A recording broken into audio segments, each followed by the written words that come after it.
So on the night of her disappearance, Kristin went out with one of her friends from Muir Hall, Margarita Campos, and the two of them wanted to celebrate the end of their freshman year and the end of finals week, so they went out with the aim of hoping that they stumbled across a party somewhere.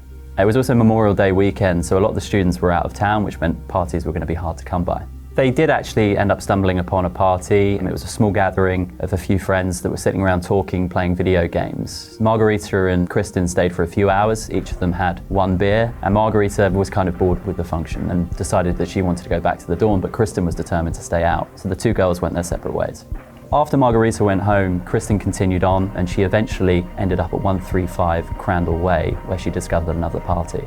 So the party at 135 Crandall Way, where Kristin ended up by herself, was right around here. The property was home to an unofficial frat house. Here's that frat house.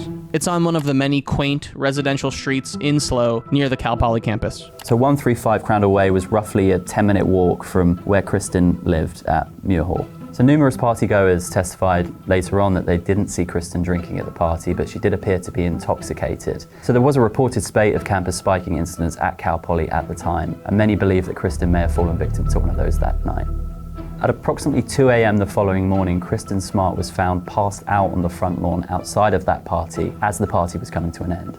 It was one of the hosts of the party, Tim Davis, that was first to discover Kristin. He noticed that she was passed out. He walked over to make sure she was okay, managed to rouse her, but the walk back was obviously around 10 minutes and Kristin was in no fit shape to go by herself. So Tim Davis offered to walk her home. That's when another student, Cheryl Anderson, offered to help. She lived nearby Kristin in a nearby dorm to Muir Hall. So just before they were about to set off to return Kristin home, out of nowhere came another student, Paul Flores, who also offered to help. So again, there's 3 students now helping Kristin Smart get home, which is again approximately around a 10-minute walk from campus.